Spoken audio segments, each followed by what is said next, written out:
Hi, welcome to my channel or welcome back. Today I'm going to be talking about self-care and how I am making that a little bit more of a priority this year. Okay, so if you are new around here, I am Lucy. I am a mum of 4. My youngest is just 9 months and my eldest is just about to turn 8. I will put my hand up and say that for me, self-care has just not been a priority lately.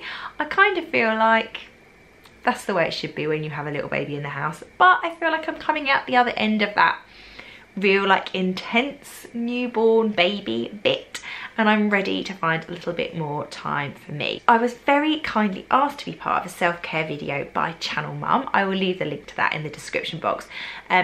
Over at Channel Mum, in case you don't already know, I'm one of the Channel Mum sponsored vloggers.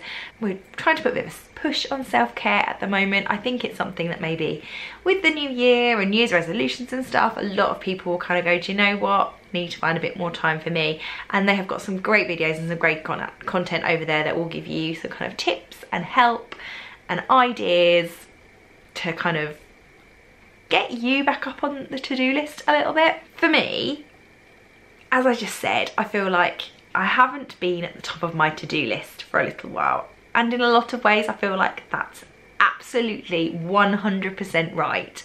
I think when you've had a new baby, we've been settling into life with kind of 4 children now. New babies obviously have a lot that they need from you. And I feel like I didn't need to be a priority.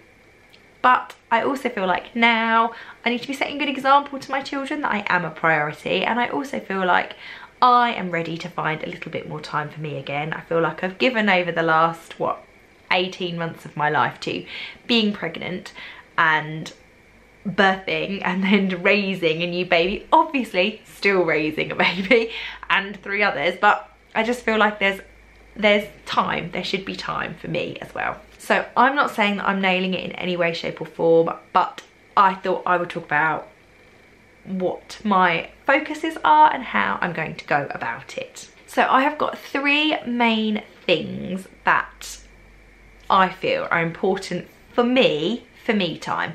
And I feel like it's going to be different for every single person, but have a think about what makes you tick, what makes you happy, what will make you feel better about yourself.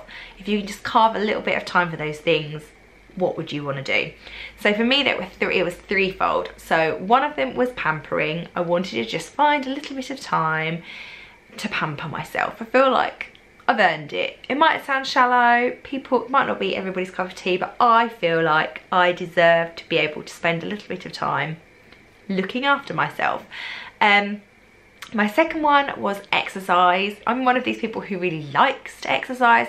I love doing yoga, I love dancing, I love swimming, all that kind of thing, but I mega struggle to find any time to do that sort of thing.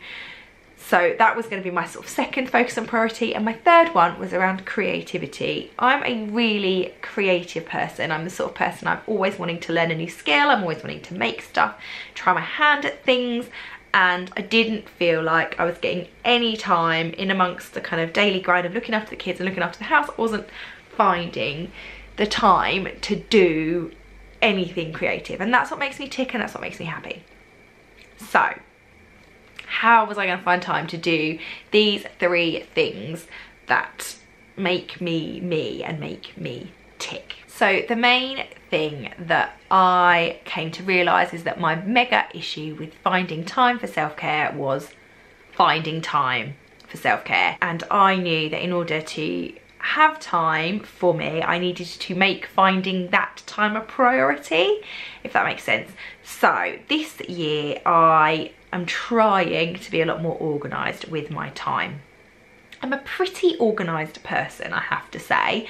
I am pretty good at knowing where I need to be when and what I need and all that sort of thing, but I'm just trying to kick it up a notch, because between looking after all the kids, looking after the house, looking after myself, doing YouTube, doing stuff online, I feel like my time is very precious and I need to map out how I use my time to make sure I'm using it the most effective way that I can. So this year I'm using a planner. I always use a diary. I think most people use a diary, but I am using this in a different sort of way this year. I am sitting down every single Sunday and mapping out the week. So rather than putting loads of stuff in my diary in advance, I'm putting stuff in advance in my phone, and then I'm sitting down on a Sunday and I'm mapping it all out then. So I've got a really good idea of the week ahead, what I'm going to be doing and where I need to be when, and where I've got gaps and where I haven't got gaps and that sort of thing. And also in this, I'm building in to-do lists. So every single day at bedtime, I sit down, I write something I'm grateful for because I felt like that was a good practice to get into. And I also wrote what my to-do list is going to be for the next day so that I am more organised. So probably would help if I showed you an example, wouldn't it? So this is my diary from a couple of weeks ago, and up along the top I've got this bit in here. I'll talk about it. I'll have to take this bit out and I'll explain this bit in a minute. So up along the top I've got all the activities that we're doing, things that we've got going on, the times, the locations and all that sort of thing. In the middle I've got my to-do list, so I've got stuff that I need to be doing that I'm ticking off, and then on the bottom I've got my gratitudes. This additional piece of paper here is where I'm keeping a track of all the work stuff that I need to be doing, so that clips in.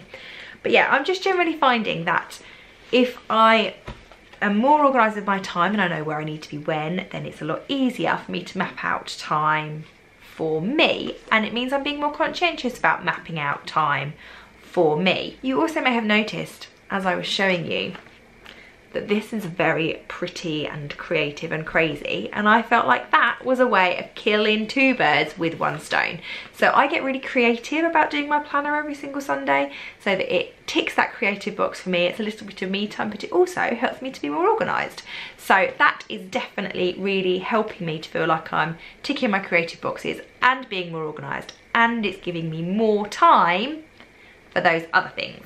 So pampering. I am trying now to make a point when I do my Sunday planner of booking in something for me, whether that's having my eyelashes done, having my nails done, just booking in a bath for like a quiet day on a weekend. I'm just trying to make sure that I make a point of putting it in the diary, because I'm one of these people where if I put it in the diary, it'll happen. If it doesn't go in the diary, it doesn't happen. So that is definitely helping me. The exercise one I am still finding harder. The first couple of weeks I was really good and I got up a little bit early and I exercised first thing in the morning. It's been a little bit more ad hoc since the kids have been back at school, my husband's been away with work, there's been a lot more going on. But I'm trying to get up in the morning and do an exercise video alongside YouTube, because let's be honest, I can't get out of the house very easily when I don't have childcare all the time to go and do exercise classes or exercise that doesn't involve the kids. So exercise I can do at home is definitely the way to go for me. So I guess that's been quite a rambly video, but it was just sharing with you how I am making self-care more of a priority this year, and basically it's through being organised. So that would be my big tip, is to work out what is a priority for you for self-care. So I had those three things, and then organise yourself so that you can make them a priority. If you're not already following me over on Instagram, I'd love it if you would. I've been talking a lot more about how I'm finding a bit more time for me this year, and that would be a great place to follow along if you're interested. And I will see you all again for another video really soon.